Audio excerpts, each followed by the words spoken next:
नमस्कार। आज हम एक बहुत ही दिलचस्प कॉस्मिक जासूसी कहानी की पड़ताल करने वाले हैं। एक ऐसे ग्रह की कहानी जो शायद हमारे ही सोलर सिस्टम में हमारी नजरों से ओझल कहीं छिपा हुआ है। ये कहानी है प्लैनेट 9 की तलाश की। तो सबसे बड़ा सवाल यही उठता है, क्या हमारे सौरमंडल में वाकई कोई नौवां ग्रह है जो अब तक हमसे छिपा हुआ है? चलिए इस रहस्य से पर्दा उठाते हैं।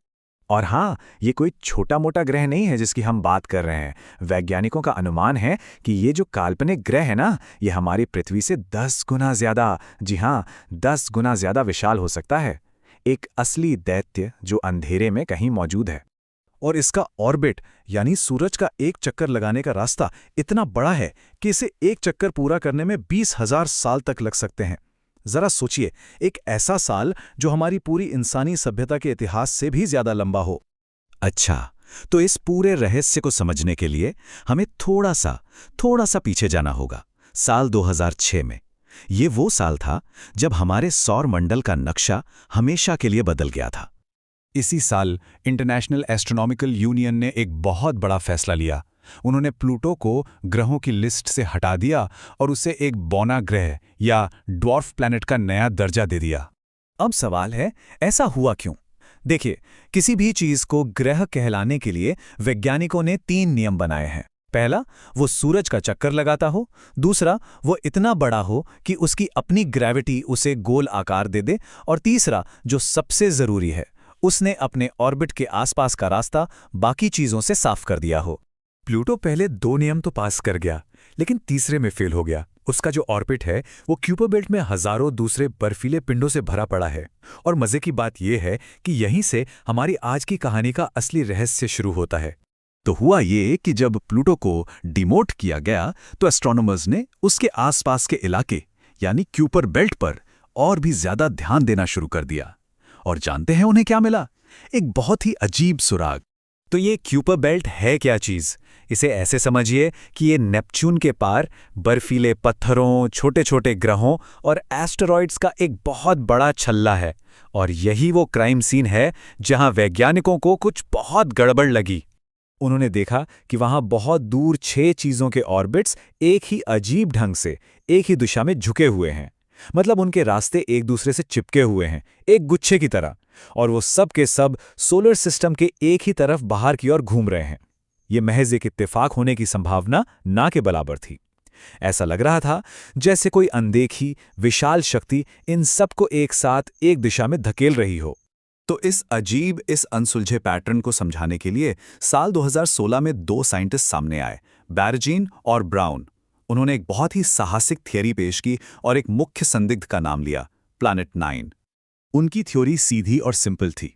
उन्होंने कहा कि हमारे सोलर सिस्टम के बाहरी अंधेरे कोनों में एक बहुत बड़ा अनदेखा ग्रह मौजूद है और उसी की जबरदस्त ग्रेविटी इन अजीब ऑर्बिट्स को कंट्रोल कर रही है, उन्हें एक खास आकार दे रही है। तो चलिए जरा इस सस्पेक्ट की प्रोफाइल पर एक नजर डालते हैं। अनुमान यह है कि इसका वजन पृथ्वी से 5 से 10 गुना ज्यादा होगा। ये नेपच्यून जैसा ही एक बर्फीला दानव हो सकता है। इसकी दूरी नेपच्यून से भी 20 गुना ज्यादा हो सकती है और इसे सूरज का एक चक्कर पूरा करने में 10 से 20,000 साल लग सकते हैं। और बस इस थियरी के आने के बाद से ही एस्ट्रोनॉमी की दुनिया में इस भूतिया ग्रह के लिए अब तक की सबसे बड़ी खोज शुरू हो चुकी है। लेकिन ये खोज आसान बिल्कुल नहीं है, इसमें बहुत सारी चुनौतियां हैं। अब यहां पर एक सवाल दिमाग में जरूर आता है कि अगर ये इतना ही बड़ा है तो आज तक हमें ये दिखा क्यों नहीं? इसके पीछे असल में 3 बड़ी वजह हैं।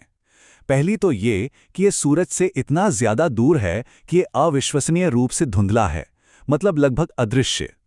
दूसरा, हमें ठीक ठीक पता नहीं है कि आसमान के इतने बड़े कैनवस पर इसे आखिर ढूंढने कहां। और तीसरा, ये अपनी ऑर्बिट में इतनी धीमी रफ्तार से चलता है कि किसी दूर के तारे जैसा ही नजर आता है जिसमें कोई हरकत नहीं होती। एक साइंटिस्ट ने इसकी मुश्किल को बहुत अच्छे से समझाया है। उन्होंने कहा, ये कुछ ऐसा है जैसे किसी फुटबॉल के मैदान जितने बड़े घुप अंधेरे कमरे में एक छोटी सी जलती हुई मोमबत्ती को ढूंढना। लेकिन अब इस कहानी में एक नया मोड़ आने वाला है।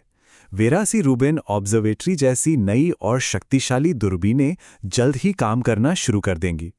ये टेलीस्कोप्स हर कुछ रातों में पूरे आसमान को स्कैन करेगी, जिससे इस केस को सुलझाने की उम्मीदें बहुत बढ़ गई हैं। अच्छा, चलिए एक पल के लिए मान लेते हैं कि ये ग्रह सच में हैं। तो फिर सवाल ये उठता है कि ये हमारे सोलर सिस्टम के इतने बाहरी, इतने वीरान हिस्से में आखिर पहुंचा कैसे? इसकी कहानी को लेके ना दो मेन थियरीज हैं। पहली कि ये अपना ही है, एक निकाला हुआ ग्रह। मतलब ये बना तो हमारे सोलर सिस्टम के अंदर ही था, शायद जुपिटर या सैटर्न के पास, लेकिन फिर इन बड़े ग्रहों की ग्रेविटी ने इसे गुलेल की तरह बाहर की तरफ फेंक दिया। और दूसरी थियरी तो और भी ज्यादा वाइल्ड है कि एक किडनैप किया हुआ ग्रह है। मतलब ये किसी और तारे के चक्कर लगाता था और अरबों साल पहले जब वो तारा हमारे सूरज के पास से गुजरा तो हमारे सूरज ने उसे अपनी ग्रेविटी से चुरा लिया। अब सिर्फ गणित और दूसरे पिंडों की हरकतों के आधार पर एक ग्रह को खोजने का ये आइडिया तो नया नहीं है। ऐसा इतिहास में पहले भी हो चुका है और कौन जाने, शायद इतिहास एक बार फिर खुद को दोहरा रहा हो। बात है 1846 की। तब भी गणित ने ही बताया था कि यूरेनस के ऑर्बिट में कुछ गड़बड़ है और वहां एक और ग्रह होना चाहिए। और फिर वो मिला भी। उसका नाम रखा गया नेपच्यून। और अब देखिए 2016 में फिर से गणित ही हमें एक और अनदेखे ग्रह के होने का इशारा कर रहा है और उसकी तलाश जोरों पर है। मतलब दोनों ही केस में कहानी एक ही थी। किसी और चीज की ऑर्बिट में अजीब गड़बड़ देखो और उसे सुलझाने के लिए एक नए ग्रह का आइडिया सामने रखो।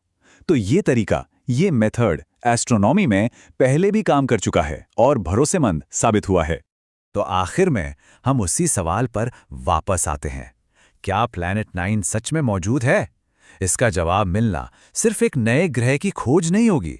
ये हमारे सौर मंडल के बनने और उसके विकास की पूरी कहानी को शायद फिर से लिख दे। ये साबित करेगा कि हमारे अपने ही कॉस्मिक घर के पिछवाड़े में ऐसे गहरे राज दफन हैं जिनके खुलने का हम बस इंतजार कर रहे हैं। ये खोज हमें याद दिलाती है कि ब्रह्मांड के सबसे बड़े रहस्य शायद हमारी सोच से कहीं ज्यादा करीब हैं।